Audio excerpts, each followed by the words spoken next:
Alright, Phil here. So I've been a bit slack lately. Ben's getting a bit done, so you can see, I got cobwebs and all that, and it's quite a bit of dust on there. It's a bit hard to see, so I'll give this a bit of a clean.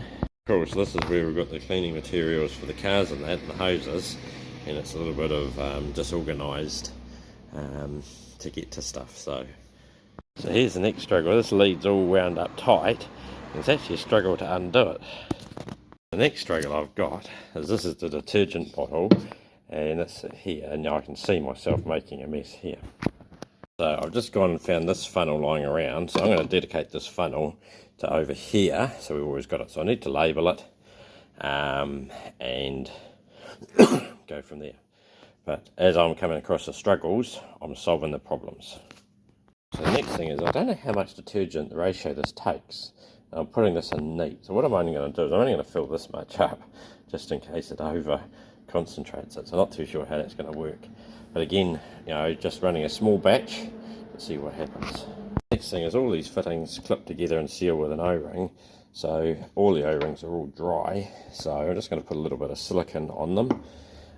This one here is a plastic one, and they get all brittle in the sun. And Dean had nicely gone out and bought a brass one, so I've fitted the brass one to the tap outside, so that should last a bit longer. So the next struggle I've got is come out here, and the fitting's been removed. So luckily, I've got the plastic one I took off the tap from over there, so we need to get a few more fittings, I think. So now I've got that fitted with a new O-ring and all that, so there's no water leaks here, there's no water leaks out of any of that. You'll notice the tap over here is actually leaking. Now that water leak is coming out of the top of the tap, so I'll go buy a new tap later. I have actually noticed is if you wind the tap fully out, it doesn't leak. So we've solved that problem. So now that I've fixed the leaks, there's only a small little drip down here, but I think I'll get that when I replace the fittings. And the tap over here is not dripping anymore. So that's a success. I'll turn that off. The van is all nice and shiny. So there we go. And as you see, what a cracker day in Christchurch. Yeah, you can't beat Christchurch on a good day. So the next improvement's courtesy of Bowata. I've added green tape so that we can get the hose all easily wound up at the same length every single time. And that'll make it easier for Dean, because I know he struggled when he used the hose the first time because it was all tangled mess. Cool, so you'll see this here. See, that's actually quite low.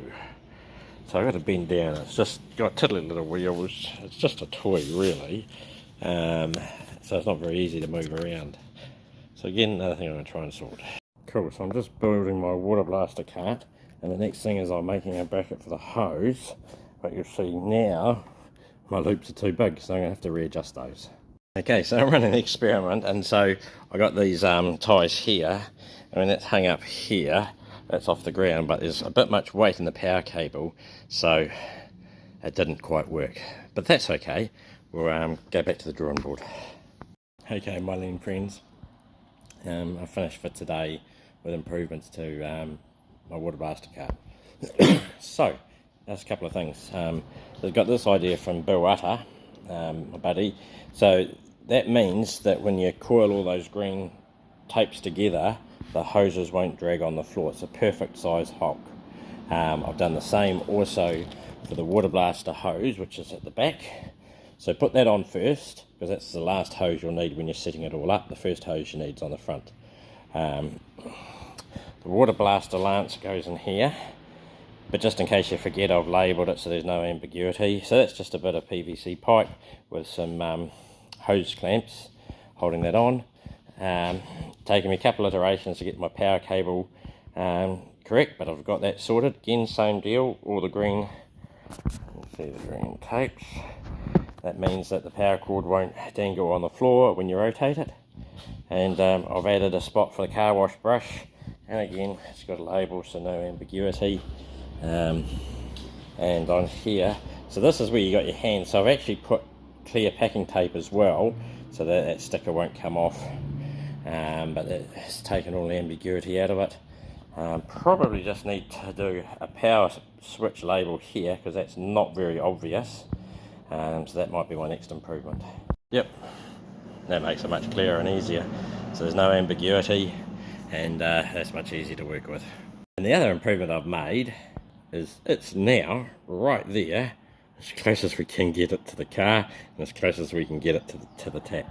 It used to reside in here, so you know, a little bit of motion's eliminated, but this hose here used to always get tangled and caught up, but that hose there is just the perfect length for washing your car and water blasting, so we don't need a super huge hose, and we can probably decommission that one or put it further away, but now we don't need to get in there. Cheers.